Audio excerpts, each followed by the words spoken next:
pull up a Mastek on the screens. IT has been talk of the town today as well, with the kind of moves that are coming in on the back of Infosys buyback. But Mastek, that stock slightly under pressure, 0.5% downtick coming in there. We're joined by Umang Nahata, CEO of Mastek, to discuss about the latest NHL digital transformation deal that we are looking at from here on. Umang, welcome to the show, and always a pleasure to speak to you as well. In terms of Mastek, the recent announcement that has come in where the arm has been named as a supplier of digital tech clinical support framework, and the agreement has been given by NHS London Procurement Partnership. The company will aid the NHS and public healthcare bodies. Now, taking this deal into consideration, what does it mean for a Mastek from a size perspective? Thank you. First of all, thanks a lot for having me on the call. It's a pleasure talking to you too. See, healthcare and NHS, specifically the healthcare in UK, is a key part of our growth that has been there for the last few quarters and will continue to be an important part of our growth going forward. This is a framework which is the NHS, digital and clinical, services framework. It's not an order. It's a framework that gives you the right to hunt within that framework. It's a £800 billion framework, which allows not just the NHS, but its affiliated bodies and even the trusts, which are the hospitals in UK, to procure from using this framework. And this framework will have a variety of different IT services that will get procured across various lots. And Mastek now has been onboarded in this framework. It's step one to being a part of the NHS procurement. So we're looking forward to a lot of new things happening on this framework. NHS is the key for really reviving the government's image. A lot of active spend and focus is on reviving NHS. And a lot of that revival is through digital ways and means. For example, creating a single unified digital ID or patient ID that could be across all NHS trusts, and digital health or telehealth, data-driven healthcare, preventions program, which is preventing patients from getting into the hospitals, and so on and so forth. So a lot of spend is due on NHS. A lot of investment is going to happen, and these are procurement vehicles that allow the NHS to buy from. And Mastek continues to be a key partner. And now we also are on the framework that will allow us to be a part of these investments that the government will make. Point taken, Mr. Nahata. This is Harsh joining in. Give us a perspective on the size of the deal, because you're currently at 3,500 crore. In that context, in terms of top line, what's the impact going to be like?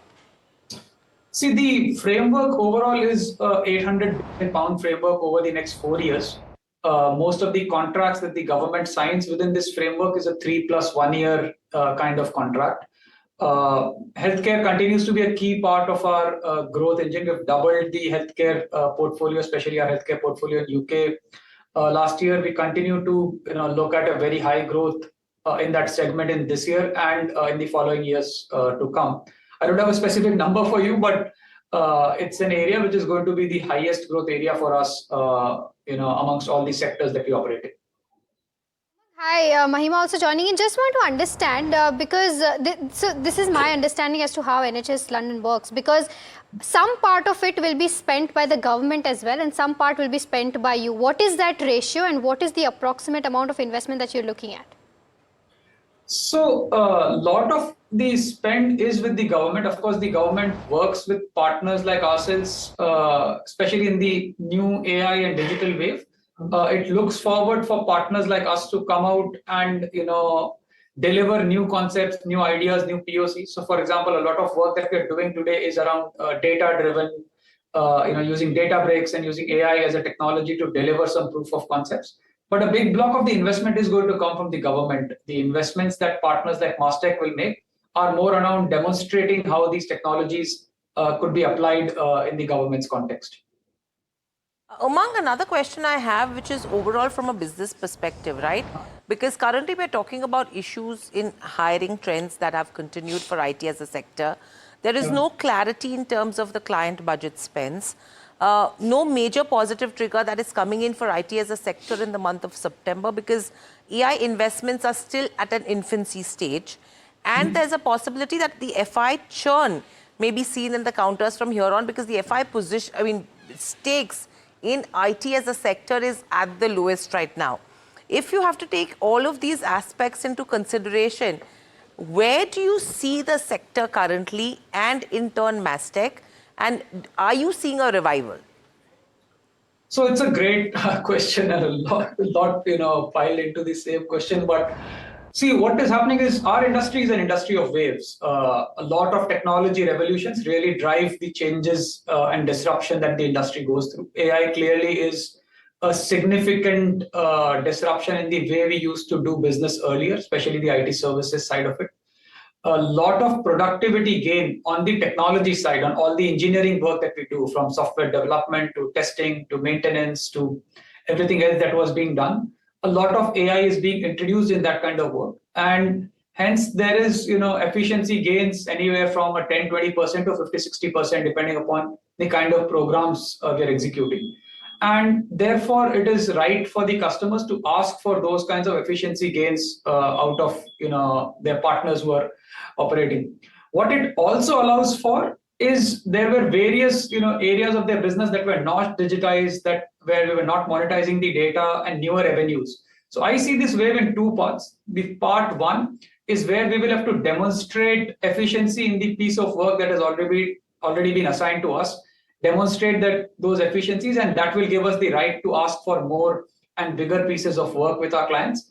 And step two is when newer pieces of work, when everything else that the client uses, all of their applications, all of their softwares will also have to be automated for AI in it, is where the real big hype and growth for the services will come in. So in the short term, it is going to be demonstrating efficiency gains in our estate, and therefore creating advantages and asking for more. Step two is when the larger changes will come up. Got it. Mr. Nahata, really short on time. So give us a perspective, because you have such a large footprint in Europe in terms of your overall revenue, that you have a very good pulse also of how Europe is behaving at this point. There's obviously a larger focus with regard to spending, government spending that's happening in Europe. Are you seeing that translating to more business interest, better quality of business? So, our business is largely UK. A large portion of the Europe is UK right now. And UK government is one of our biggest customers. So currently the trend is the UK government is also looking at, while they are spending a lot more on NHS and healthcare and defense and a few other critical sectors, there is a lot of efficiency asked in most of the other sectors. A lot of that is driven by AI. From the sizing and position where we are, we believe that the government's focus on AI and adoption will increase very rapidly in the short term, which might lead to, like I said, demonstrating some of those efficiencies in the piece of work that we have. But that and the strength and the trust that we have created with the government will really allow us to take a much bigger piece of pie, based on the efficiency that we're able to demonstrate in the small estate that we have with them today.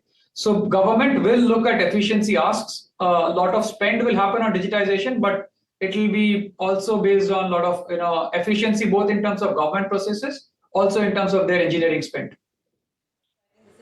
Good opportunity to look at as well. But thank you, Umang, so much for joining us on the show and sharing the perspective with regards to the deal and how big this space could be for you.